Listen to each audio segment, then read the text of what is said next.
Welcome to TVBS Meeting Room, where we tackle global issues with a view from Taiwan. I'm your host, Wenqi Yu. Today's guest needs no more introduction. Dr. Richard Bush was the chair of the American Institute in Taiwan from 1997 to 2002, and a familiar face to Taiwan. He served in the U.S. government for almost 2 decades, focused on East Asia. Recently, he co-authored a book with Ryan Haas and Bonnie Glaser, U.S.-Taiwan Relations. TVBS is publishing its Chinese version, 步步为营, and it's available in Taiwan beginning in December. Welcome, Dr. Bush. Thank you very much. It's a pleasure to be with you. Well, let's start with the Xi-Biden summit. Okay. Last week's APEC summit drew world attention, but really most people were paying attention to the much anticipated Xi-Biden bilateral summit. Well, both sides put on a very friendly agreement to collaborate on countering fentanyl production, understanding the risks of AI, and military-to-military communications. But those who have dealt with China from the U.S. government know China would not have agreed to a summit without making demands related to Taiwan. So should Taiwan be worried? Taiwan people should certainly ask the question. But in this case, I do not think they should be worried, any more worried than they already are. Nothing has changed the situation as far as I'm concerned. The best evidence we have for what happened at the summit was the reported statements by President Biden and President Xi. There was not too much that was new in Xi Jinping's statement on the Taiwan Strait issue. He wanted arms sales to end. He stressed how important Taiwan was for the PRC. All that is routine rhetoric. The one new thing was that he said the United States should support peaceful unification. Now, it's not clear that he said that before. It's certainly not a theme of PRC declarations about Taiwan, but there is absolutely no chance that the United States, certainly under the Biden administration, is going to support China in its campaign for peaceful unification with Taiwan. First of all, we're quite clear-eyed about China's intentions and what they want about Taiwan. We're not going to be fooled. We understand that one country, two systems is very bad for Taiwan. We understand that the great majority of people in Taiwan are opposed to one country, two systems as a basis for unification. We have a great deal of respect for the wishes of people in Taiwan, which is a pretty good democratic system. We understand that one country, two systems would have profound consequences for Taiwan's democracy. Also, one can question his use of the word peaceful, because something important has been happening in PRC strategy towards Taiwan since Tsai Ing-wen became president in 2016. Beijing has moved to a strategy of what I call coercion without violence. That means exerting a lot of pressure, intimidation, marginalization, demonization, interference in Taiwan, and attacking the DPP administration and its leaders. The purpose of this is to basically break the spirit of the Taiwan people, to continue this campaign in a relentless way, and in the hopes that people in Taiwan will finally say, this struggle is not worth it. We should just settle for the best deal we can. So on that point, I just want to drill down a little bit. Sure. Why do you think that Beijing thinks this kind of tactic would work? Just given even over the last 20 years almost, whenever Beijing issues warnings or threats to targeting Taiwanese people, it seems to have this kind of counterproductive effect from their point of view. Well, that's a really good question. First, I would say that this is the way the CCP deals with people in China that it doesn't like. It squeezes them until they give up. So it's a natural Leninist kind of tactic. Second, this is a low-risk strategy. Going to war could create great damage for China, partly because the U.S. might intervene, and Beijing probably assumes that the United States would intervene. So the cost could be very great. It's not clear that Beijing would win. The Taiwan that they took possession of would be destroyed, basically. So why not try something else that is different from the approach of the Ma administration, but does put pressure on the government and people of Taiwan? There's no guarantee that it'll work, but it might. And there is some evidence that it is working. Yeah. It's interesting. It sounds like on one hand, Beijing is trying to influence Taiwan's opinion and, from their point of view, obviously hoping to sort of cripple Taiwanese people's will of resistance. On the other hand, which, I do want to talk to you about because I believe that's the origin of the book, is trying to say, even though in Washington, D.C., there's a lot of speculation whether Xi Jinping or China is going to invade Taiwan in 2027. And, during the Biden-Xi summit, you also see Xi Jinping actually clarify that they have no plan to invade Taiwan in 2027. Can you just focus on that a little bit? Should we worry about 2027 or not? I'd be happy to try. I wasn't in the room during the summit, so I don't know exactly what happened. But there is some information that Xi Jinping said that there are no plans to invade Taiwan. I think that's what he actually said. But he said it in answer to a question from President Biden. In the PRC government's statement about the meeting that goes into detail about what Xi Jinping said, it doesn't say that. It did not include that, yes. Yeah. So I think this is one of those cases where he may have been caught off guard, may have not been expecting this question, and so had to come up with an answer very quickly. I mean, it's not a bad answer. Just to say you have no plans doesn't mean you might actually won't. Plans. Yeah. But my understanding of the broader situation is that Chinese leaders for some time believe that they need to build up the power of the PLA, at least to deter Taiwan independence.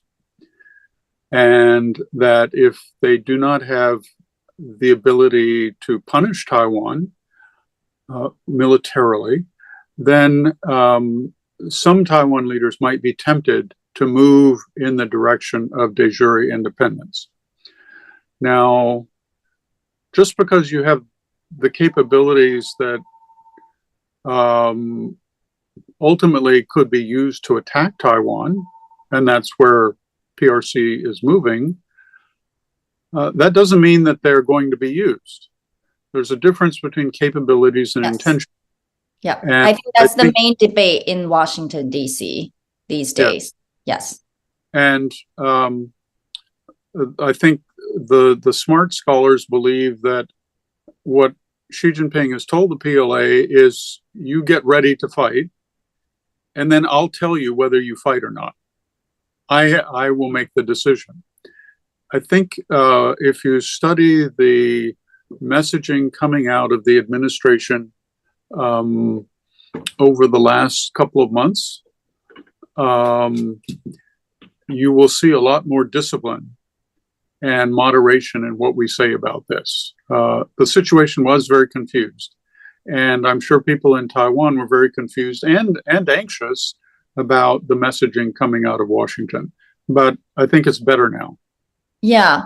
I mean, so let's say, maybe the deadline is not 2027, but it still doesn't mean that Beijing doesn't harbor the intention to invade or take over or unite Taiwan from their perspective, ultimately, right? Especially with the military means. And I think the question is always, it's not about whether they will do it, it's about really when. And, when Beijing would think that it is really ready to make the move. And so, how should Washington, D.C. really think about this, just given, there's so many different perspectives and honestly, a little bit of noise around this urgency. What in your expert opinion should be the right way of assessing the risk level? Well, first, I think we need to clarify that for Beijing, the choice is not between going to war and appeasing a government in Taiwan that does not want to pursue unification. I think that Chinese leaders, if it is possible, would like to settle this, as they say, peacefully. Peacefully. And they've been very patient over the last 40 years. They have not been so patient on some other issues. Yeah. They have drawn red lines when it appeared to them that Taiwan was moving in a negative direction. They did try to work with President Ma Ying-jeou to advance in a gradual, cooperative way in the direction of closer and closer relations. I think they still understand the costs of going to war. And there may be a lack of confidence in the PLA's ability to win. So what I think they're worried about and what might trigger a war are actions from Taiwan that Beijing would perceive as closing the door on any future possibility of unification. What would that look like? I think it would look like a binding and authoritative action to change the legal identity of Taiwan and create a Republic of Taiwan, essentially Taiwan independence. So can we also focus on that? Sure. And I think, there's a lot of writing and framing of Taiwan independence and what that really means. Some involve, the official declaration. Some would say, Taiwan's already an independent country.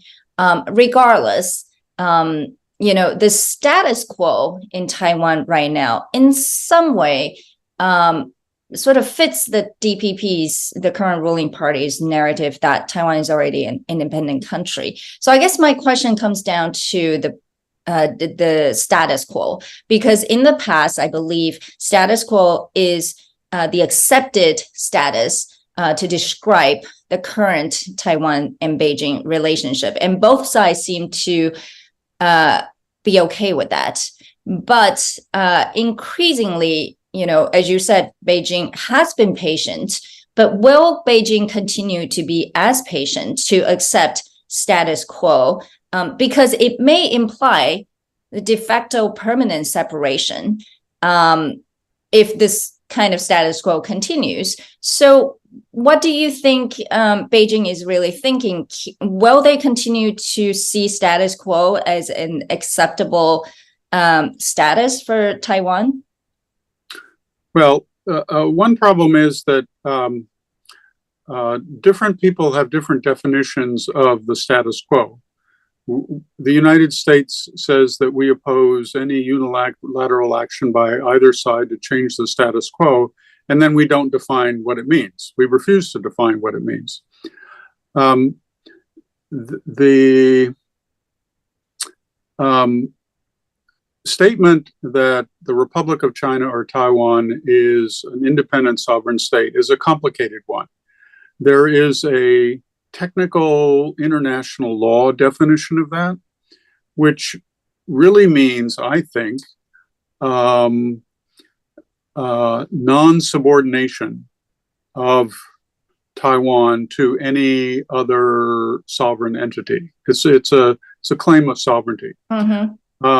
It's not saying we are a separate state in the international system, but it serves a political purpose as well. Oh, I would note that I did a little bit of research about when this formulation was first used. And the earliest case I found goes back to October 1971, when Taiwan, or the Republic of China, had to leave the United Nations. Yes. Yes. And the person who said it was President Chiang Kai-shek. Yes.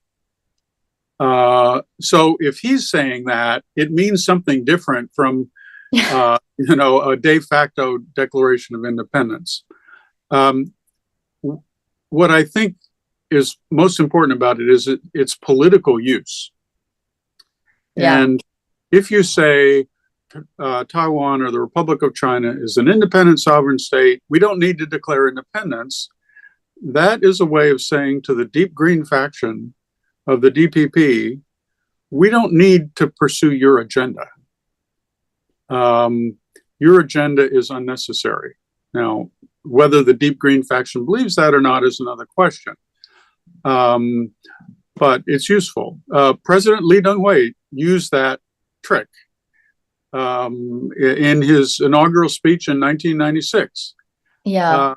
So this is a sort of a recurring theme in Taiwan's political discourse. I think I want to come back. Thank you for that explanation, which is extremely important. But I do want to come back to the question of status quo.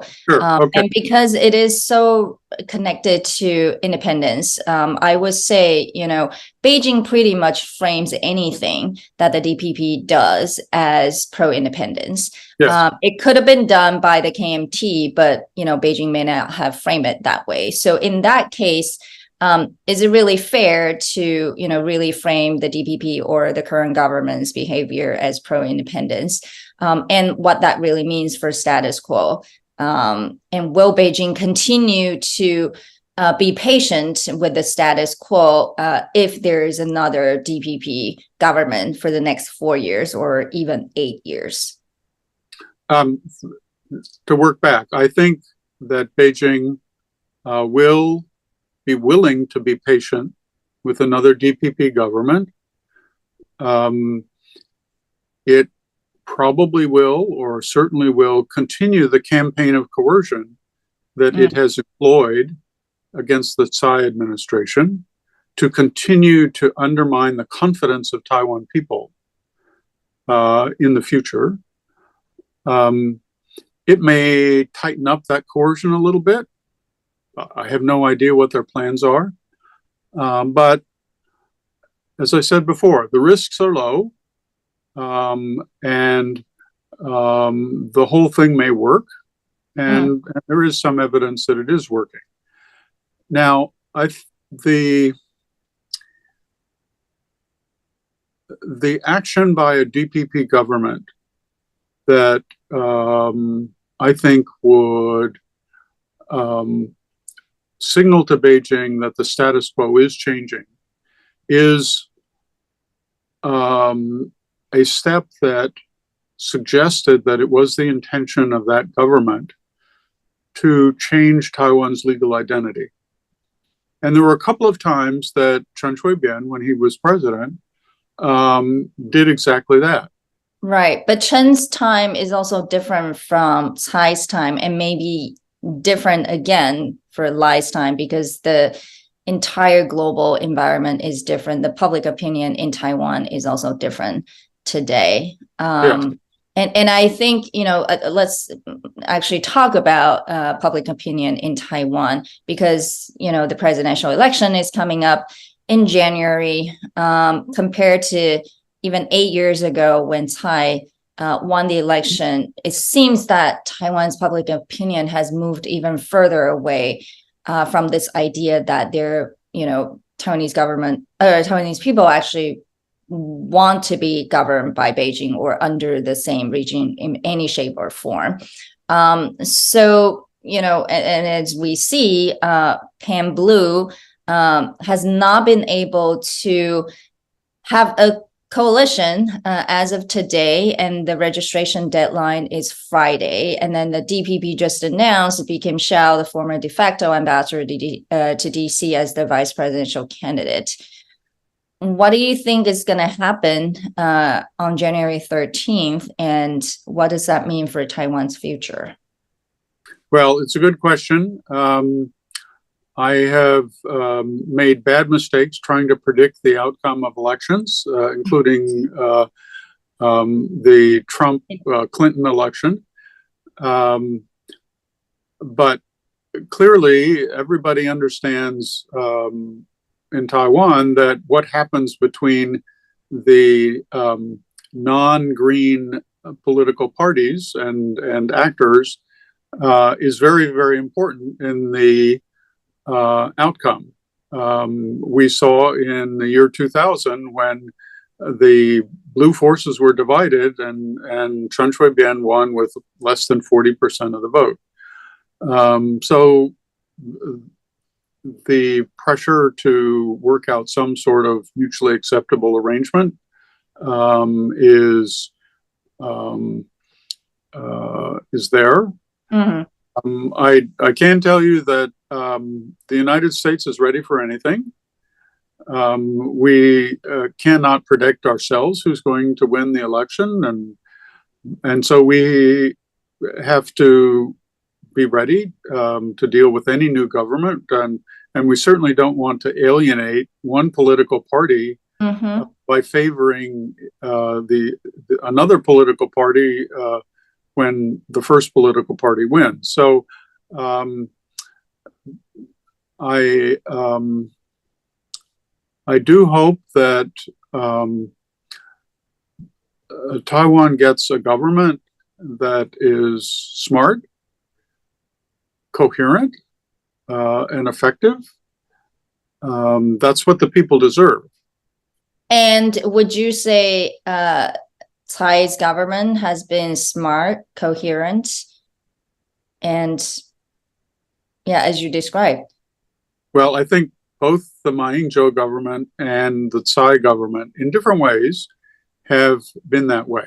I think that, first of all, President Tsai has not taken the kind of risks that Chen Shui-bian took.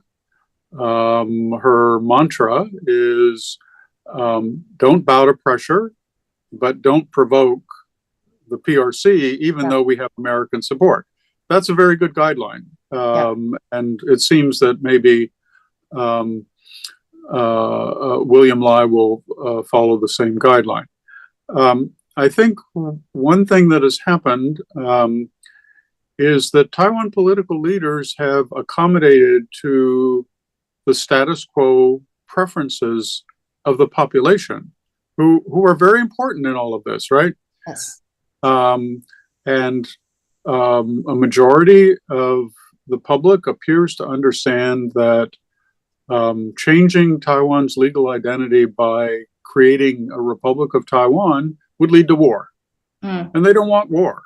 They also understand that for the United States, how the war begins is very important in what we do.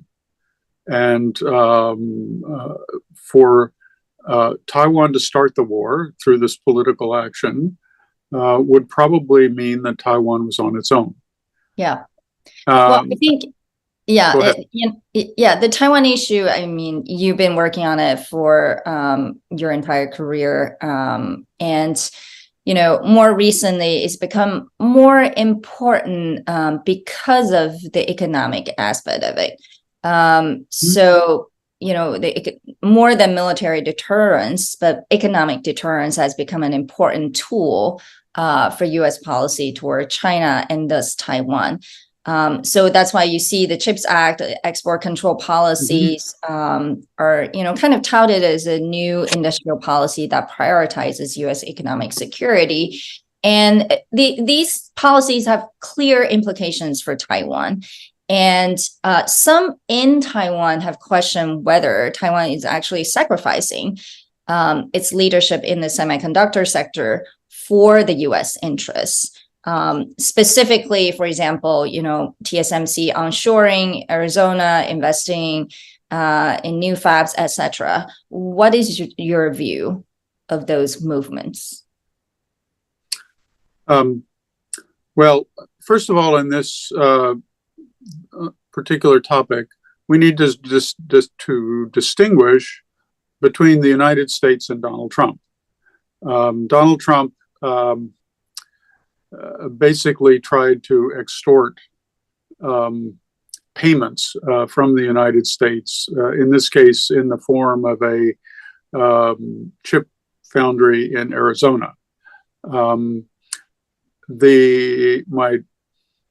larger answer to your question, though, is that I think that Taiwan has so firmly established its dominance in this sector and has been very smart about keeping it in Taiwan and to protecting its intellectual property, to creating clusters of cooperation among different Taiwan companies, and to embedding Taiwan in larger global supply chains that I'm not sure we're smart enough or have the resources to significantly undermine that.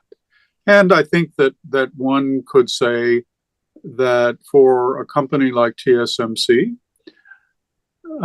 it makes sense to diversify a little bit. In countries where the business environment is good, where legal protections are good, where intellectual property protections are good, and where it gets chip production closer to the customers of the ultimate product. That's a business decision, and TSMC has made some really good business decisions over the years. So one can have confidence that they'll do the right thing. It was probably a bad idea for the United States to give up its lead in the production of semiconductors, but we did. So now we have to live with that. We can't get it back. You do not believe the U.S. can get the capabilities back? We may be able to recreate or create capabilities in certain specific sectors of the larger semiconductor sector. We do a lot better by cooperating with TSMC and other Taiwan companies. But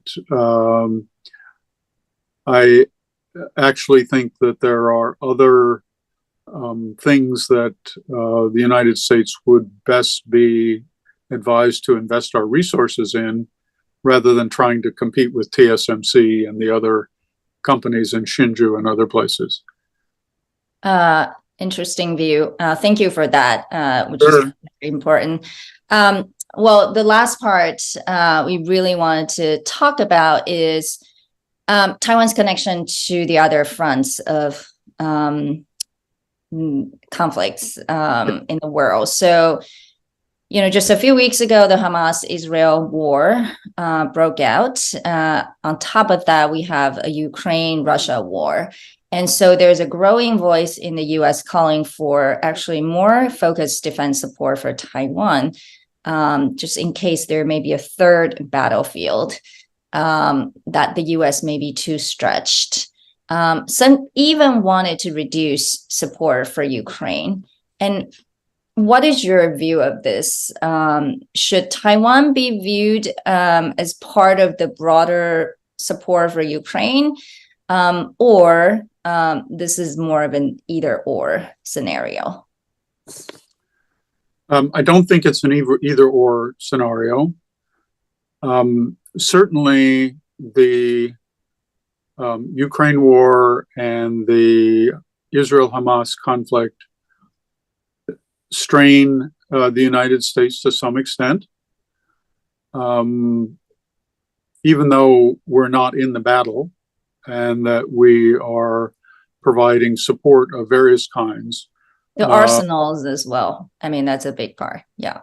Arsenal, intelligence, organizing allies and partners. And that all takes time. And in decision-making in the U.S. government, the most basic or the most important decisions have to be decided by the same group of top people.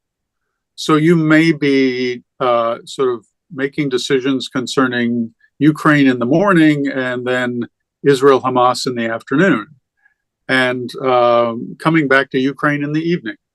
It's very stressful. But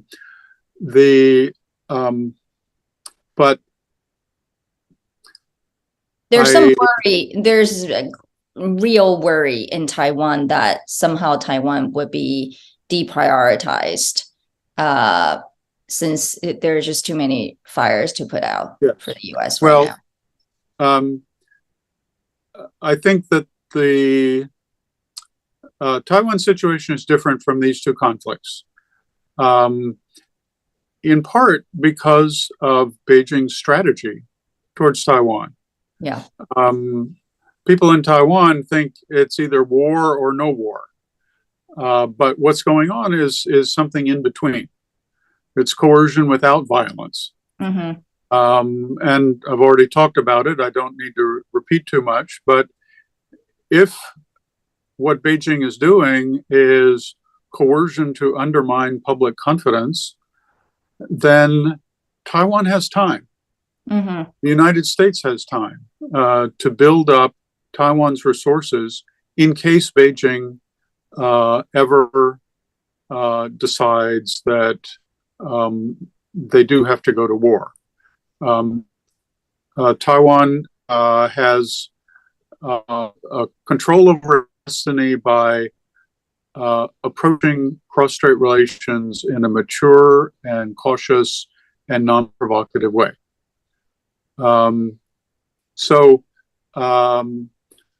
I think that although the Taiwan matter is very complicated, although it does require attention from at least some people in the U.S. government, it's a different order of what is going on with the daily problems of Ukraine and Israel-Hamas. So, last question. Is time on Taiwan's side or on Beijing's side?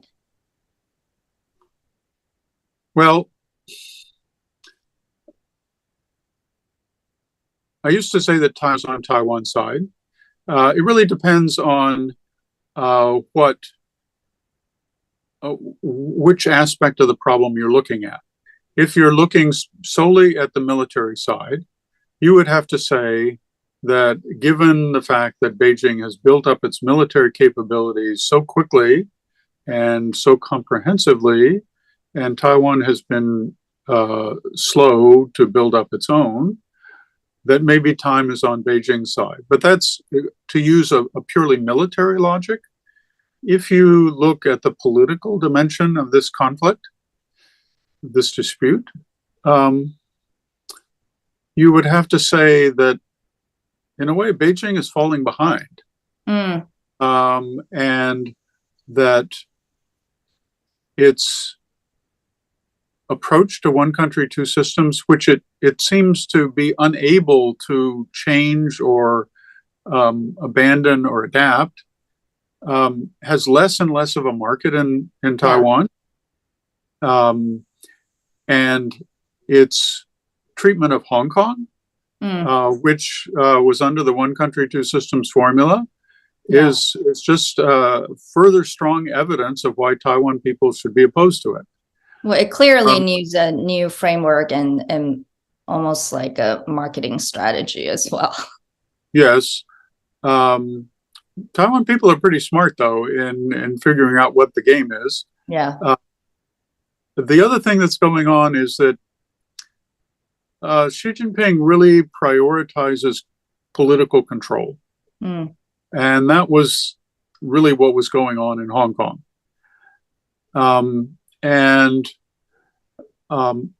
So I think the sort of new framework would emphasize control as well. So that's not going to be acceptable. So time, in a way, is on Taiwan's side when it comes to the political side of this relationship. It has opportunities to improve its democracy, to use some of the nation's resources to build up its military power, not only in hardware, but also in software. It has time to solidify its relationship with the United States and with other friendly countries. It has time, in spite of the PRC campaign of coercion, to strengthen solidarity among the people of Taiwan, so that they do not give up hope and play into Beijing's hands. Well, thank you. It's good to hear that time is still on Taiwan's side. So more importantly, I wanted to thank you for keeping Taiwan understood and well explained in Washington, D.C. over the years. And in a time like this, I think it's even more important. For those who are interested in the most authoritative views on U.S.-Taiwan relations, the Chinese name Bubu Weiying, is a must read. So thank you, Richard, for joining us today. Take care. Thank you. It's my pleasure. And thanks for publishing the Chinese edition of the book. Thank you.